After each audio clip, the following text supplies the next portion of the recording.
Hello. Hello. দাদা সন্তোষ চ্যাটার্জি বলছেন আপনি? হ্যাঁ, বলছি। আমি কি ডাইরেক্ট সন্তোষ চ্যাটার্জির সাথে কথা বলছি, না ওর কোনো পার্সোনাল অ্যাসিস্ট্যান্টের সাথে কথা বলছি? না, না, সন্তোষ চ্যাটার্জি বলছি। বলুন কি ব্যাপার? কি সৌভাগ্য দাদা, আমার আপনার সাথে কথা হয়ে যাচ্ছে ডাইরেক্ট। তো দাদা, একটা কথা ছিল। আপনি এখন কি বলবো, গান টান করেন তো কোনো অনুষ্ঠান বাড়িতে আরে? হ্যাঁ, করি। কেন? হ্যাঁ দাদা, বলছি আমাদের একটা ছোটখাটো একটা প্রোগ্রাম আছে, মানে অনুষ্ঠান আছে, তো সেখানে যদি আপনি আসেন তো খুব ভালো হয়, ঠিক আছে? তো আপনি আপনার রেট কত? রেট মানে মানে মানে আমার বাজেটটা জিজ্ঞেস করছেন, হ্যাঁ তাই তো? হ্যাঁ, বাজেট বাজেট বাজেটটা কত? সেটাই বলুন, রেট আবার কি? আচ্ছা বলুন, বাজেটটা কত? এটা তো বলুন। হ্যাঁ দাদা, রেট মানেই তো বাজেট, বুঝতে পারছেন তো মানে। না, না, সেটা ঠিক আছে। দাদা বাজেটটা কত বলুন তো? বাজেটটা দেখো, আমি তো এক নাইটে তোমার 50,000 টাকা নিই, ঠিক আছে? 50,000 টাকা? 50,000 টাকা। আমি 60,000 টাকা দেবো, ঠিক আছে? আপনাকে 10,000 টাকা এক্সট্রা দেবো, আমার কোনো অসুবিধা নেই, ঠিক আছে? আপনি তাহলে দেখুন, আপনি সেদিন তাহলে চলে আসবেন, ঠিক আছে? কারণ একটু সকাল করে আসবেন। আর অনুষ্ঠানটা হচ্ছে আমাদের একজন গ্রামেরই একজন বৃদ্ধ মানুষ মারা গিয়েছিল, ঠিক আছে? তো হয়ে গেল মিনিমাম 7-8 দিন হয়ে গেল। আর মিনিমাম 2-3টা দিন পরেও তার ঘাট শ্রাদ্ধ এসব ব্যাপার আছে। তো ওই শ্রাদ্ধের দিন আমি ওই অনুষ্ঠানটা করাতে চাই, বুঝতে পারছেন? ঘর শ্রাদ্ধতেও নাচা গানে চলে? দাদা, এটা ব্যাপারটা হচ্ছে, আমাদের যে বয়স্ক মানুষটা গ্রামের মারা গিয়েছে না, সেটা হচ্ছে তার বয়স হচ্ছে 120 বছরে সেই মানুষটা মারা গিয়েছে, ঠিক আছে? তো সবাই তো কীর্তন টির্তন করে, খোল করতাল বাজায় শ্রাদ্ধের দিন, বুঝতে পারছেন? আমরা চাইছি যে এই মানুষটা যে 120 বছর পর্যন্ত বেঁচে ছিল, এটার জন্য এই মানুষটার জন্য স্পেশালভাবে ইউনিকভাবে কিছু করতে। তো আমি সেটার জন্য আপনাকে কল করলাম।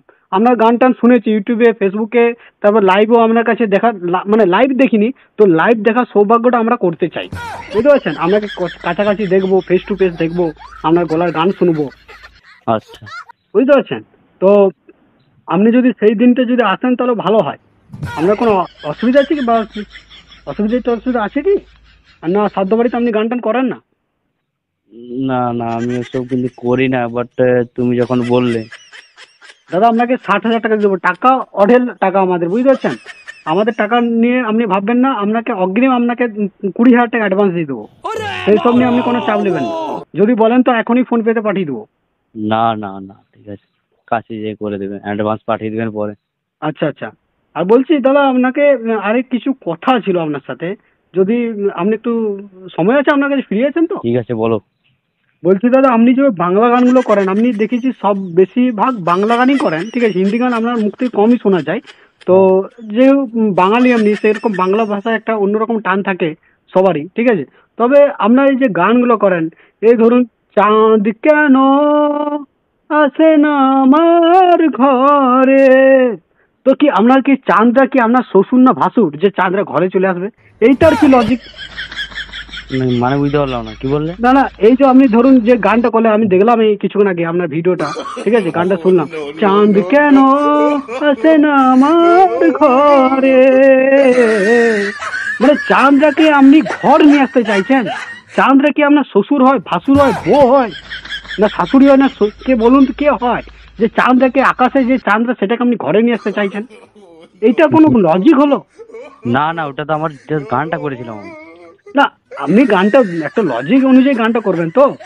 চাঁদকে আপনি ওটা অন্যভাবে বলতে পারেন, চাঁদ তুই থাক তোর জায়গায়, এরকম কোনো কিছু গান বানান। তো চাঁদ ওটা তো কেন? গানটা মিলবে ওরকম করলে? চাঁদ আবার ঘরকে নিয়ে আসা যায় নাকি? তারপর ধরুন, এই যে ধরুন, ভালো আছো ভালো থেকো, আকাশের ঠিকানায় চিঠি লেখো, মানে হ্যাঁ। বুঝতে পারলাম না ব্যাপারটা। আকাশের ঠিকানায় সে চিঠি কেন লিখতে হবে?